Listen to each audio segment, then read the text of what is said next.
Good morning, everybody. Welcome back to this video on post-structuralism, part 4. In this video, we are going to talk about Michel Foucault, who is an important post-structuralist critic.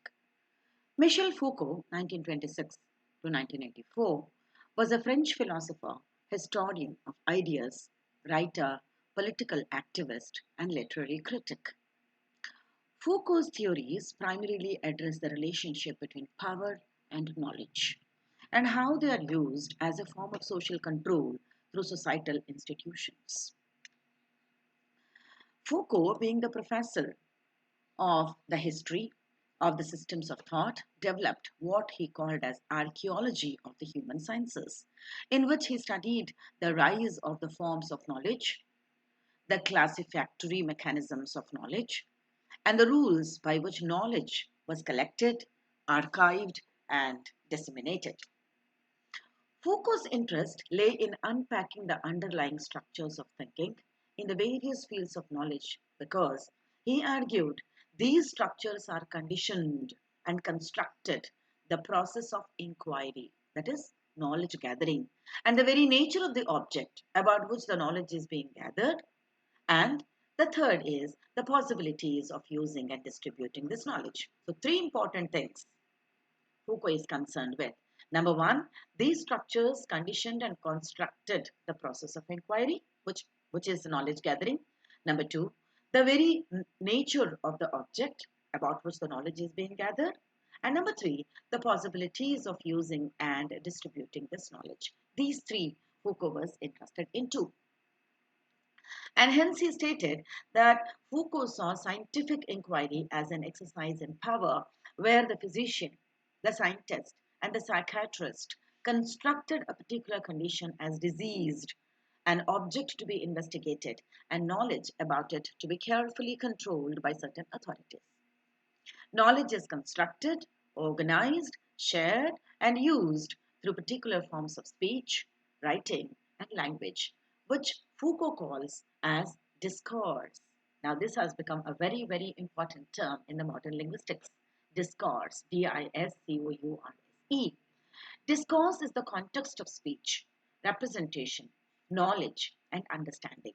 It defines what can be produced. To take a simplistic analogy, in the court of law, emotions and emotional responses to questions cannot be taken as answers.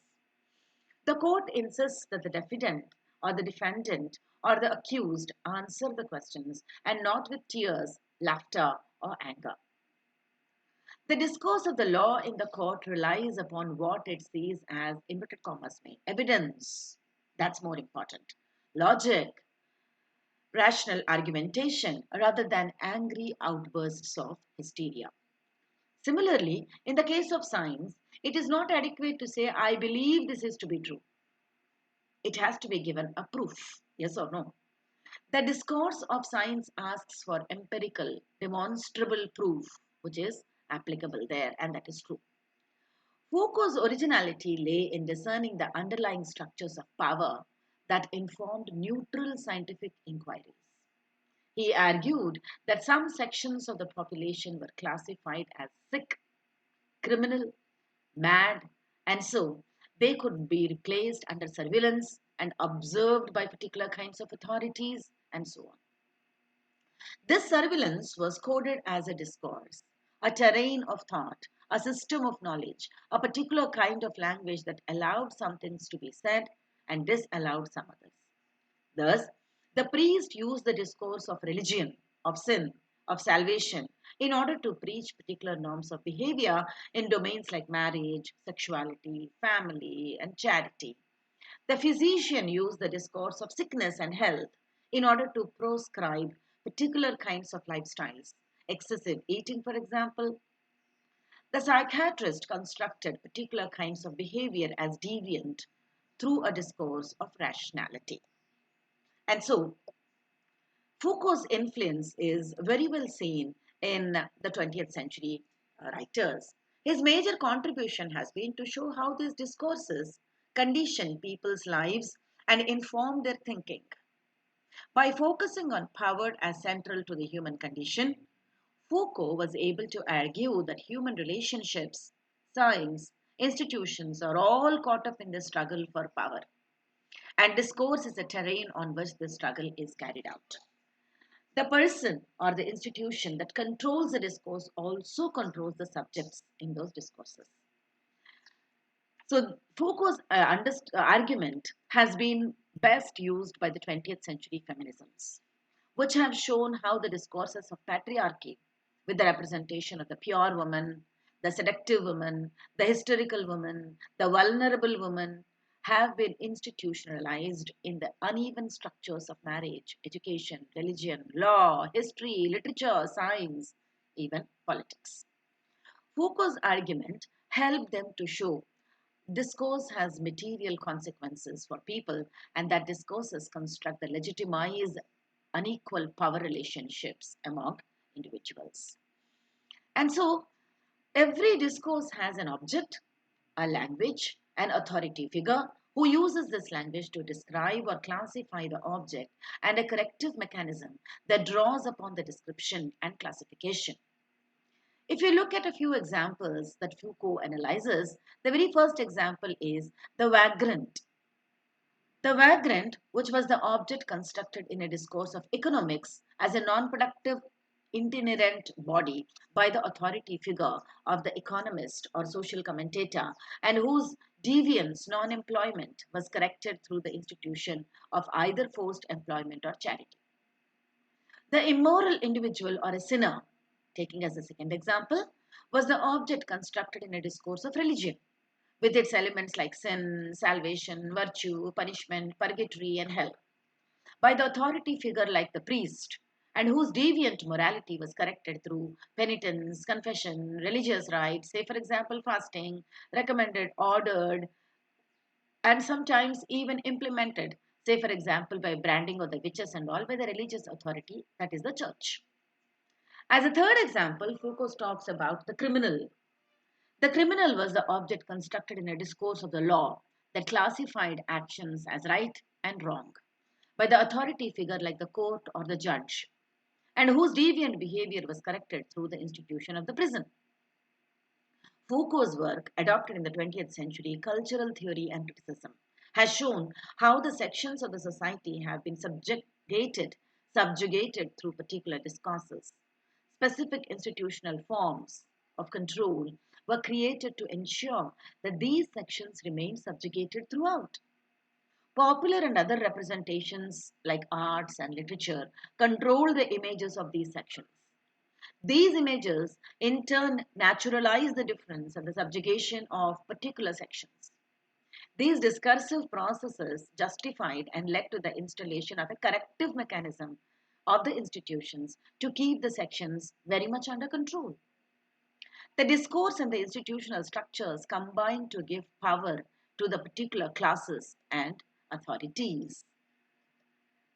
So, the discursive turn that you could find in Michel Foucault is that these discourses are thus a manifestation of the will to power, where structures of power in society retain their power over the marginal and the subordinates through the creation and control of particular discourses. Foucault proposed a genealogical or archaeological analysis of discourses, tracing their opening moments and their formations. Genealogy is the tracing of those discourses and institutions that have formed our ideas of, say, sexuality, criminality, morality, madness, or improvement. Genealogy does not seek a linear historical account.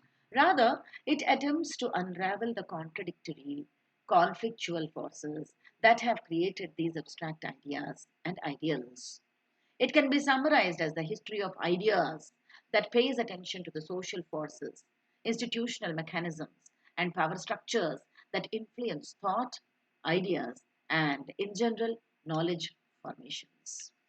And so, when you look into Foucault's example, the clinic, the prison system, and the asylum are institutions that began life in particular discourses of sickness, criminality, and madness. The prison, in Foucault's now well known reading in his book called Discipline and Punish, for example, is the institutionalization of discourse of discipline. Discipline begins to focus on the body in early modern Europe, and the disciplinary apparatus shift focus from the public rituals of punishment like flogging, or hanging with the guillotine machine in the 19th century to the incarceration, where the punished body is hidden away from the public gaze.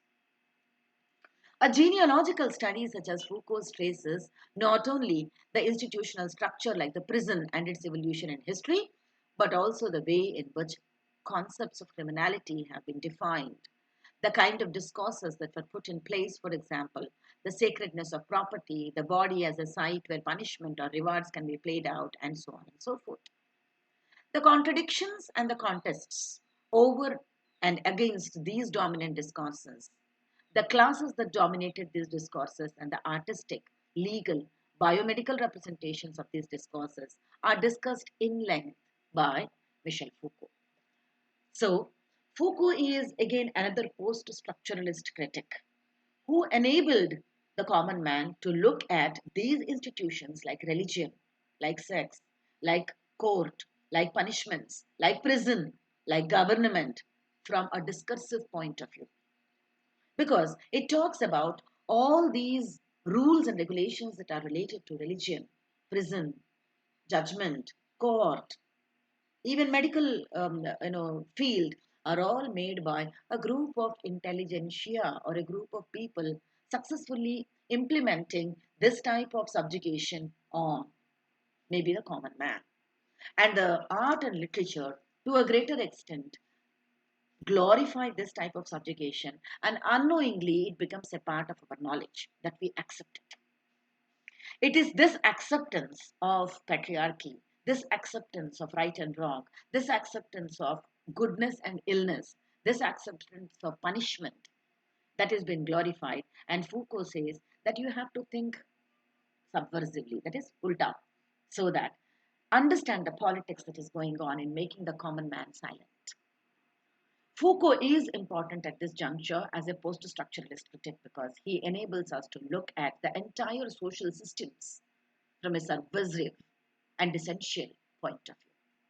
Thank you very much for being a part of this video. This discussed a very interesting phenomena of Michel Foucault and his contribution as a post structuralist critic. Bye for now. Wait for the next video.